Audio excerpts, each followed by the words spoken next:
Bagaimana informasi terkini soal kabar perombakan Kabinet Merah Putih yang akan digelar hari ini? Kita tanyakan ke jurnalis Kompas TV Tifal Solesa dan juru kamera Anggi Mendarwan. Selamat siang Tifal. Apa kabar terkini dari Istana? Ada bocoran siapa yang akan menjabat sebagai Menko Polkam dan juga Menpora?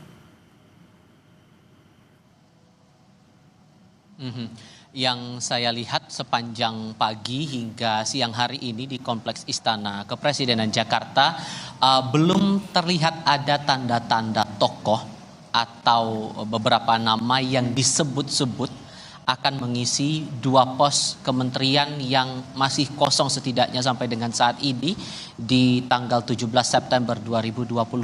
Dua pos yang dimaksud ini seperti yang sempat diterangkan juga oleh Menteri Sekretaris Negara Prasetyo Hadi pada awal September lalu akan diganti. Dua pos itu adalah Menko Polkam, tadi sudah Anda singgung juga, Menteri Koordinator Politik dan Keamanan, dan juga Menteri Pemuda dan Olahraga. Sebelumnya dua pos ini diisi oleh Menko-nya Budi Gunawan waktu itu, kemudian saat ini diisi posnya oleh Menteri Koordinator Sementara atau ad interim, yakni Menteri Pertahanan Syafri Samsudin. Sementara untuk posisi Menteri Pemuda dan Olahraga sampai sekarang masih kosong dan tugas kementerian masih dijalankan oleh Wakil Menteri atau Wamenpora Taufik Hidayat. Beredar banyak nama sebetulnya Bella dari lingkaran wartawan istana, dari berbagai spekulasi yang muncul, kemudian dari sumber-sumber lainnya juga menyebutkan beberapa nama. Tadi di awal juga sudah diterangkan ada beberapa nama. Saya coba kelompokkan untuk dua bagian terlebih dahulu. Untuk bagian yang disebut-sebut atau santer dikabarkan akan menjadi Menteri Koordinator Politik dan Keamanan, itu setidaknya saya menangkap ada 3 nama. Pertama ada nama Jamari Caniago, lulusan Akademi ABRI di tahun 1971 ini, sempat menduduki posisi di tahun 1998 hingga 1999 sebagai Panglima Komando Cadangan Strategis di TNI Angkatan Darat. Kemudian pernah menduduki posisi Wakil Kepala Staf TNI Angkatan Darat dari tahun 1999 hingga tahun 2000. Lalu di tahun 2000 selama 4 tahun pernah menjabat sebagai Kepala Staf Umum di Satuan TNI. Itu nama pertama. Kemudian nama kedua adalah mantan Menteri Koordinator Politik Hukum dan Keamanan Mahfud MD. Ia pernah menjabat waktu itu dalam satu periode pemerintahan Joko Widodo sebagai presiden waktu itu, Presiden ke-7 Republik Indonesia dari tahun 2019 hingga tahun 2024. Kemudian pernah punya catatan juga sebagai Ketua Mahkamah Konstitusi Republik Indonesia, jadi Hakim Konstitusi juga dalam rentang 2008 hingga 2013. Nama ini beredar kemudian setelah pos menteri ini digantikan begitu atau kosong sampai dengan sekarang. Dan nama lain yang juga menarik dicermati, muncul nama Ahmad Doviri. Nama Ahmad Doviri ini merupakan lulusan dari Akademi Kepolisian di tahun 1989, pernah menduduki beberapa jabatan, Kapolda Jawa Barat di tahun 2020 hingga 2021, kemudian dipindah tugaskan di jajaran Mabes Polri sebagai Kaba Intelkam selama 2 tahun dari tahun 2021, kemudian Inspektur Pengawasan Umum dari tahun 2023 hingga 2024, bahkan terakhir kali menjadi Wakil Kepala Kepolisian Republik Indonesia atau Wakapolri dari tahun 2024 hingga 2025. Itu untuk klaster kandidat yang santer untuk menjadi Menko Polkam. Nama berikutnya adalah untuk klaster Menteri Pemuda dan Olahraga. Mengingat sampai sekarang pun juga belum terang sesungguhnya mana satu di antara nama itu yang akan menduduki posisi menggantikan Dito Aryo Tejo yang sudah menjabat waktu itu dari tahun 2023 hingga tahun 2025 sebelum akhirnya di-reshuffle oleh Presiden Prabowo Subianto di Kabinet Merah Putih ini. Beberapa nama itu ada Erick Thohir yang saat ini masih tercatat sebagai Menteri Badan Usaha Milik Negara atau Menteri BUMN dan tercatat masih aktif sebagai Ketua Umum Persatuan Sepak Bola Seluruh Indonesia atau PSSI. Dalam rekam jejaknya tidak sebatas punya background atau latar belakang pengusaha, tapi Erick Thohir juga dalam berbagai catatan juga pernah menjadi petinggi bahkan pemilik saham dari sejumlah klub olahraga. Sebut saja ada DC United, Persis Solo, kemudian Oxford United, Inter Milan, bahkan klub basket maksud saya Satria Muda. Ia juga pernah tercatat selama 3 periode dari tahun 2006 hingga 2019 menjadi Presiden Asosiasi Bola Basket Tingkat Asia Tenggara. Nah, nama ET ini, nama Erick Thohir ini mencuat dengan background pernah berkecimpung di bidang olahraga, bahkan sampai dengan saat ini masih tetap mengelola PSSI dan mengawasi sejumlah ataupun juga mengelola manajemen dari timnas Indonesia kita dari berbagai kompetisi. Itu satu nama. Nama berikutnya adalah anggota DPR RI yang juga menjadi politisi muda, terbilang muda dari Partai Golkar, Putri Anita Komarudin. Terakhir kali mencatatkan diri sebagai anggota Komisi 11 DPR RI dari fraksi Partai Golkar.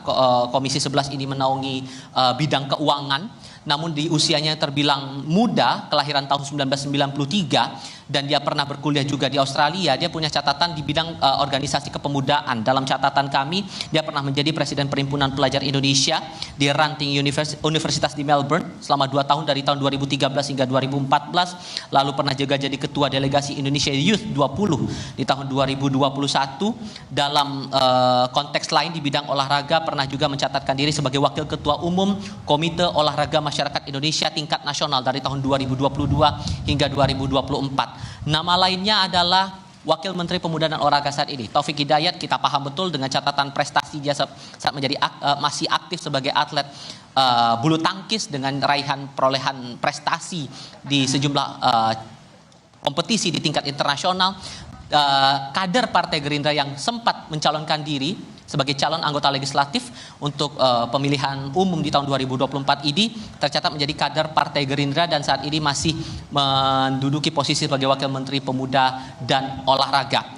Dan sebetulnya ada satu nama lagi yang sesungguhnya masih perlu dikonfirmasi apakah nama ini akan ditempatkan di kementerian atau lembaga tertentu.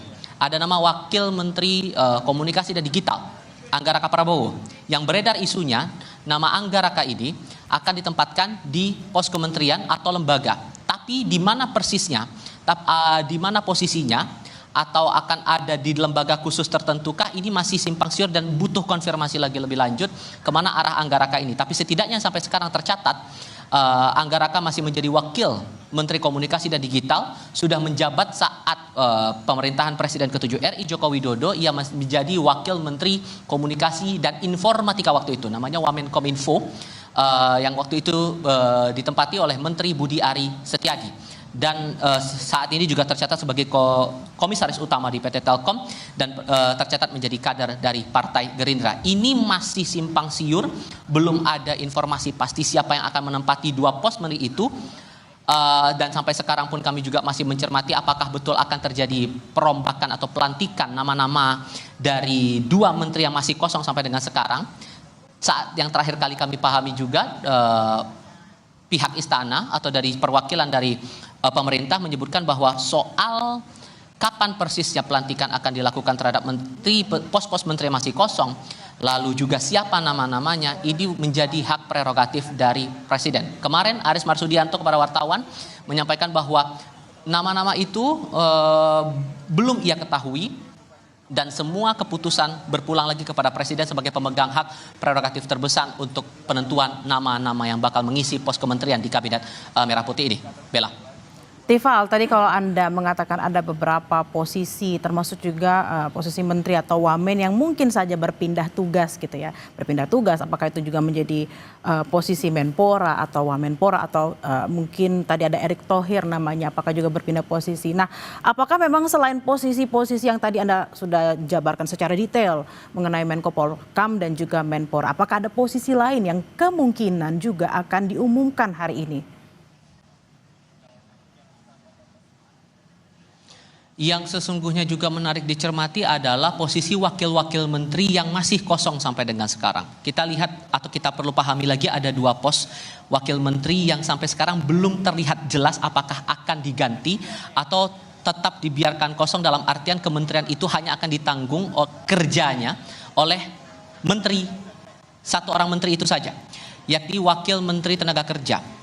Kemudian ada pos juga Wakil Menteri Koperasi. Kita perlu ingat lagi ke belakang, Wamenaker posisinya masih kosong setelah Immanuel Ebenezer Gerungan terjerat kasus hukum lewat operasi tangkap tangan oleh Komisi Pemberantasan Korupsi berkaitan langsung dengan pengurusan sertifikasi K3 di Kementerian Ketenagakerjaan. dan sampai sekarang belum diketahui apakah pos Wamenakar ini akan diganti juga atau justru akan kerja Kemenaker akan dipegang langsung oleh Menteri saat ini Yasirli.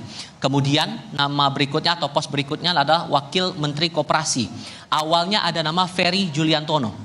Dan kita ingat sebelumnya nama Menteri Koperasi ditempati Budi Aris Setiadi, awal September lalu diganti nama Budi Aris Setiadi sehingga Wamenkop Ferry Juliantono naik posisinya dari Wakil Menteri menjadi Menteri Koperasi, sehingga posisi dari Wakil Menteri Koperasi ini juga menarik untuk dicermati apakah bakal diganti dengan nama lain atau justru akan tetap di tanggungan kerja dari Kementerian Koperasi ini akan dipegang langsung oleh sang Menteri Ferry Juliantono. Semua masih butuh konfirmasi lagi lebih lanjut, tapi yang kami pahami sampai dengan sekarang, baik itu dari Menteri Sekretaris Negara Prasetyo Hadi maupun juga beberapa pihak dari istana di berbagai kesempatan, mereka menyatakan bahwa soal nama-nama dan siapa-siapa saja yang akan menempati pos kementerian dan lembaga sepenuhnya menjadi hak prerogatif dari Presiden Prabowo Subianto. Bella. Ya, memang menjadi hak prerogatif dari Presiden Prabowo Subianto. Memang, tapi menjadi pertanyaan di masyarakat, siapa kira-kira yang akan menjadi posisi-posisi tertentu dan jam berapa nanti akan dilantik.